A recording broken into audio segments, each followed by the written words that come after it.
Hey, welcome back to Elise Reads and Speaks. Today I am bringing you all of the arcs that I am reading for the month of April. So again, these are all the arcs that I got from NetGalley. I believe I have 10 of them for this month and I've already read 2. I'm in the middle of 1. Okay, so let's just start what I have for the beginning of the month. On April 6th, I have 3 releases. The first release is Go the Distance by Jen Calonita. Now, if you're familiar with these Disney twisted tales, then you'll recognize the cover of this one.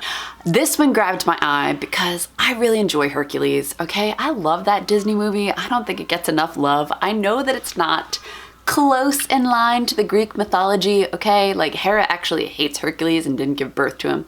I digress, okay? I love the movie Hercules. I think it has fantastic music, and I was totally pumped to read the premise of this and see that it focused on Meg. All right, so the premise of this book is that you get to the end of the movie and Hercules wants to go to Earth to be with Meg, but Zeus actually says no.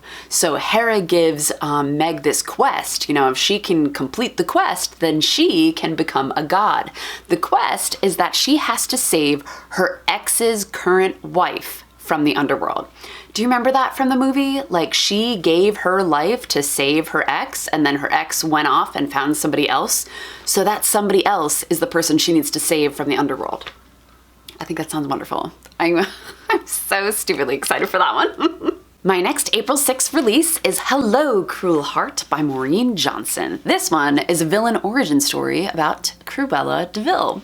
Now this one I actually just finished up yesterday. I ended up giving it 3 stars because it was okay. There were things that I liked, there were things that I didn't like. So I said it was a villain origin story. So if you're familiar with Cruella de Vil, you know that she's like batshit crazy, okay? She's nuts. She's nuts in that movie. She wants to skin puppies and make them into a coat. She's crazy, okay? So I expected a story that would kind of be like this catalyst for how she went off the deep end. Like I didn't think she would always be like that, but something must have happened, you know? Something like that. So, okay. I did like this backstory because something did happen with her mom. They fled the scene. She was by herself in the streets. She meets up with Jasper and Horace, and they're like this found little family that they go and pickpocket from all these people. And I thought that was really cute. And then she falls in with this fast crowd that's really rich, and she wants to, you know, keep up with the Kardashians pretty much. And she is like the next it girl, a fashion designer. I liked that because just the way that her personality was, I could see this girl being this fashion designer and wanting all the acclaim, and this same girl thinking it would be great to skin puppies later on in life. Like, I kind of got it there. I'm not going to tell you the rest of the book because I don't want to ruin anything for you, but you know that she eventually ends up with Jasper and Horace because that's what happens in 101 Dalmatians. My problem with this book is that I didn't think there was enough, okay? There was not enough of a moment to happen to make her crazy, to make her the Cruella de Vil that we all know and love in a really strange way because she's Cruella, okay?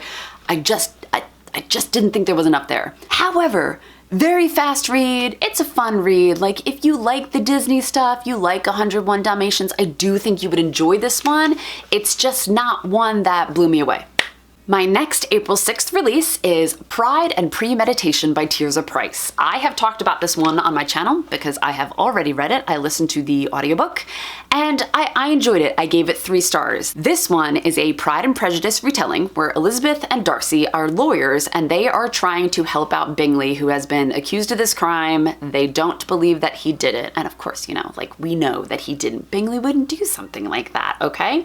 So they are trying to bring him to justice and find out what actually happened. There were things that I really liked in it as far as characters in the original Pride and Prejudice really got what was coming to them, and I felt like justice. All right, but there were just other things that I was missing from the original Pride and Prejudice. Like, I know it's a retelling, but there are certain elements in a retelling that I still want to see in each retelling, and this was missing a couple of those. However, I mean, like, it was fine to listen to. It was a fine book. It was fun. 3 stars. The next release date I have is April 13th, and this one is Malice by Heather Walter. This one sounds fun. This is another retelling. Has every single thing been a retelling so far? Yeah, pretty much. All right, so this is a Sleeping Beauty retelling, but it sounds like a lot of fun. So in this world, there was a curse put on this line of princesses, okay, to meet their doom somehow. All right, so Aurora, Princess Aurora, joins this briar line of princesses, and then the dark fairy, or like the dark queen or something, who is named Elise, okay, she realizes that Princess Aurora is the right ruler for the land. Like, nothing bad should happen to Princess Aurora. So it sounds like they join forces to try and break this curse. I don't know what happens, but I like the idea of a princess and a villain working together. And I think the blurb said that it was a duology, so it's gonna leave off somehow. I don't know how, but I'm excited for it. Next, on April 20th, I have These Feathered Flames by Alexandra Overy. I have mentioned this one a couple times. I haven't read it. I think I've put it on my TBR like 2 or 3 times. Never got to it, but I will, okay? So this book is about a pair of twins that are heirs to this land, okay, faraway land. However, they have different roles. Like, one is chosen to be the next queen, and the other one is chosen to learn how to balance the magic in the realm. All right, so they have different roles. So their mom apparently dies, and when that happens, they're kind of called to line for them to fulfill their roles. So through this, they learn who to love, who they can trust, and they also want to find out who killed their mother.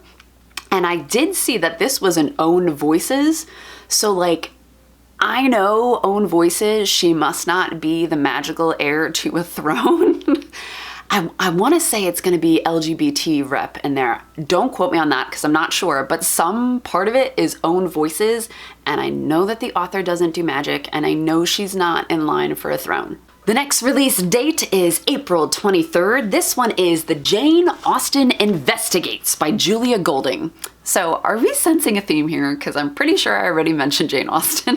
Whatever, I like retellings. However, this one isn't so much of a retelling. So this one is a middle grade, and it's not about any of Jane Austen's works, but about Jane Austen herself. It kind of sounds like Nancy Drew. Like, she is supposed to be cracking some mysteries at this abbey that she's staying at, and it's just Jane Austen herself. Doesn't that sound delightful? I'm like really hoping that I enjoy that one.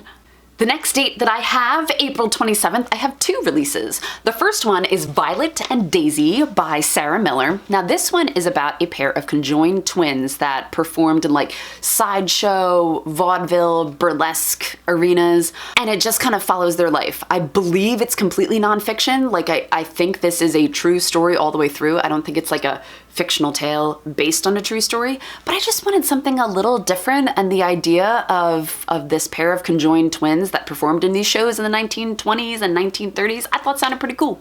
The next book that I have for the 27th is The Beautiful Ones by Silvia Moreno-Garcia. Now, she is the author of Mexican Gothic, which I have not read because I heard that it was kind of gory and had body gore in it, and I'm not into that, but I heard the book itself was great. I don't personally like gore. However, this one sounds up my alley. So this girl is trying to get into this like elite society, okay, climb the ranks. However, she is a telekinetic, all right? She has telekinesis. Finally, when I read that, I was like, oh, this could be for me. So something happens, and then people are gossiping about her and her abilities. She then like crosses the path of another telekinetic, and they start to fall in love, but I believe he has a secret. I don't know what the secret is, but something big happens from the secret. Okay, I guess that sounds a little vague, but I like telekinesis. I like elite societies and kind of the gossip that goes with that. I have high hopes for this one. Next, on April 29th, I have The Silent Suspect by Nell Pattison. You might recognize this author's name because I had an arc from her before called Silent Night. Now, this is the 3rd in the series, Silent Suspect. Now, if you recall, I had no idea when I got Silent Night that it was the 2nd in a series. And I read it anyway, because it's like episodes of Law and Order SVU. You don't need to read them chronologically. It's like different cases. Anyway, I digress. The main thing in this series is that she is a deaf interpreter, and she helps the police solve crimes within the deaf community. Oh, the second one was so good. I'm hoping that the 3rd one is just as good as the 2nd. And the last release that I have in April is on April 30th. This one is called Sex, Love, and Marriage in the Elizabethan Era. So that's pretty self-explanatory, all right? Like, it is a nonfiction.